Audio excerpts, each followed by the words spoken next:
Welcome to Portals Bermuda, the most trusted name in interdimensional travel.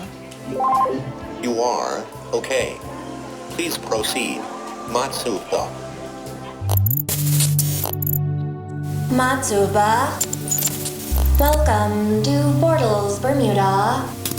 I'm Alva, your interdimensional travel agent. Please come with me.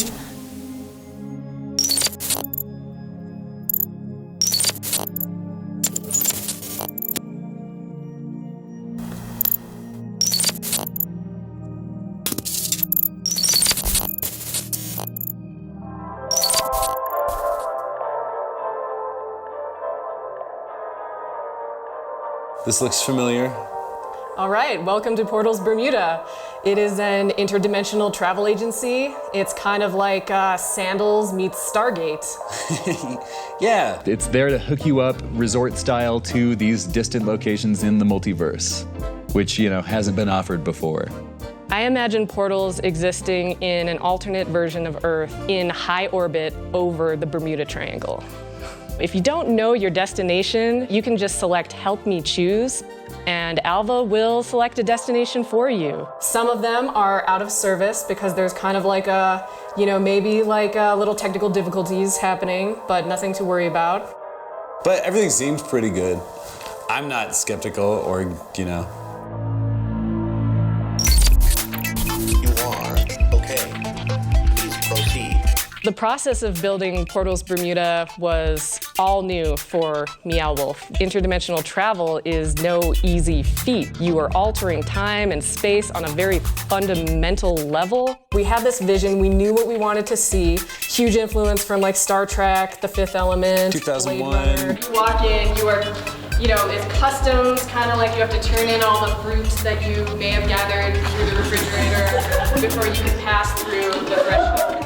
Neither Emily and I had any background in actually building some of these kinds of things. So it was the first time that a lot of the artists were coming up with stuff, but not able to execute the entire piece. It was just knowing where to step away and let people who had these skills and who could share in the vision sort of take things and run with them. If it was up to me, it would look really beautiful. It would be painted really, really well, but it would be held together with gum and cardboard. Sean Diani and Justin Diani were the lead fabricators on the project. You can see the dome starting to come together. It was really just learning to communicate in these different languages, to talk to people who are doing fabrication, to talk to people who are doing tech. They were saying the weirdest stuff. They would say things like, well, the angled rippers weren't doweled to the studs. And Benji and I would just look at each other and be like, what? What does that mean? We memorized it because we were we're gonna look it up. This is more technical than an interdimensional travel agency in our minds, is just understanding this fabrication terminology for what we want to do. Our vision was, okay, we want the walls of Portals Bermuda to be these just very clean, plastic-looking surfaces that had these etchings in them. Looking like it was made out of modular compartments by a machine in a factory, on some distant planet in the future. Can we get anything that would be just really smooth and artificial? And so going back and forth, we were looking at all these materials, and it was no, it's too expensive to get plastic. So how do we do that?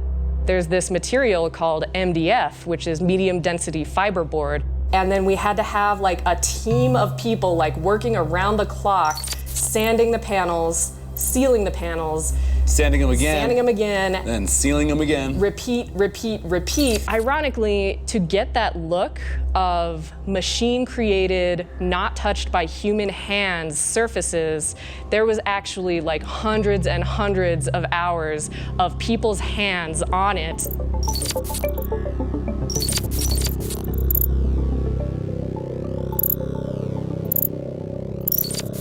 What if we had actual Star Trek doors? And it's okay, cool, let's Google it. Star Trek doors. Oh my God, there's someone who made a Star Trek door in their house. If they did it, we can do it, right? You know, easy. It turned out to be not that easy. It was like months and months of figuring it out from a tech standpoint, from a mechanical standpoint, from a durability standpoint. So if you just have it in your house, it's like, okay, you know, you're gonna be using it a little, but this is like a door that needs to withstand hundreds and hundreds of people like going through per day. We put in these little magnetic sensors here at the bottom of the doors, and now we know for sure when they're open and when they're closed. Seeing people losing their minds months out, like, oh, like this is insane. It had to be like on this alignment so it would actually close, and if that alignment was off a little bit, one door would open, the other one would not. Remove thyself from the danger zone. Because it's like the most important thing that was like, the doors can't kill people. The design of the hand sensor was something that I got really into. I wanted you to be able to put your hand into this squishy kind of like futuristic nanomaterial, and it would squish and it would open the door for you. And so it's like, okay, cool. Well, how do we do that? And how do we get the squish? I'm like, how do we get that squish? Low budget projects always drive creativity. It's kind of like that hunter-gatherer mindset where you're constantly scanning every environment you're in for materials. Then those things will begin to present themselves to you. So I'm just like walking through like the drugstore one day and looking at materials, and I find this like ice pack. Look at the squish. The squish is what was perfect about this. Surprisingly, it worked really well for a long time. But then when upgrades happened, we were like, well, this is kind of insane. I come in here and like, it's just totally like ripped open and all the tiny little beads are like spilled all over the floor. The squish was like my artistic vision. It was so important to me. I can let the squish go, but I'm glad that we made an attempt to do it. Portal at gate 1 is now active. Portal at gate 4 is now active. Where you come into Portals Bermuda, at the point of exhibition, things have started to go a little haywire. What they've been doing with time and space has been a little bit maybe impossible, unethical, some would say. There are ripple effects in the multiverse which are causing damage to the fabric of space and time. Portals are starting to take you into places that are altered from the idealized destinations that they are presenting to you. So you go into St. Malabados, and rather than a pristine, beautiful beach, you are getting into this pixelated, glitched out wasteland.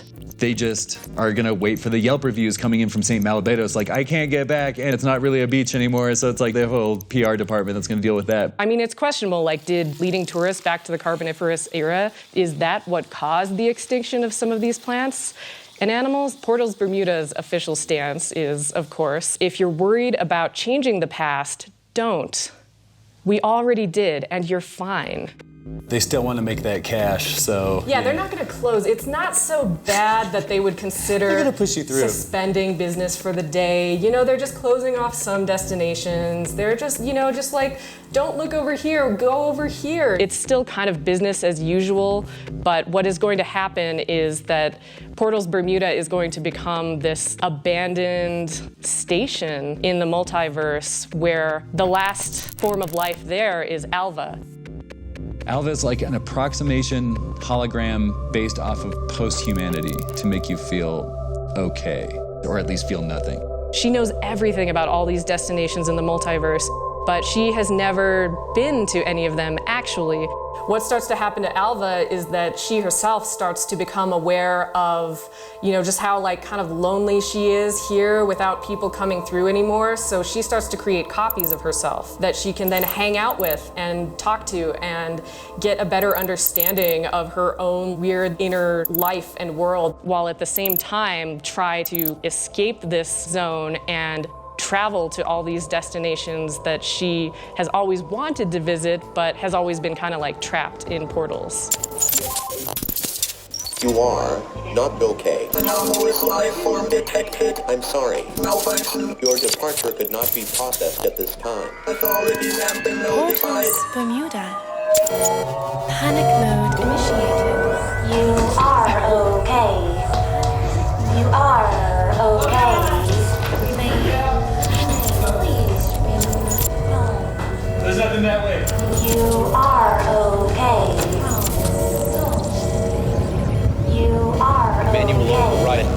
Gauge 2. System reset initiated.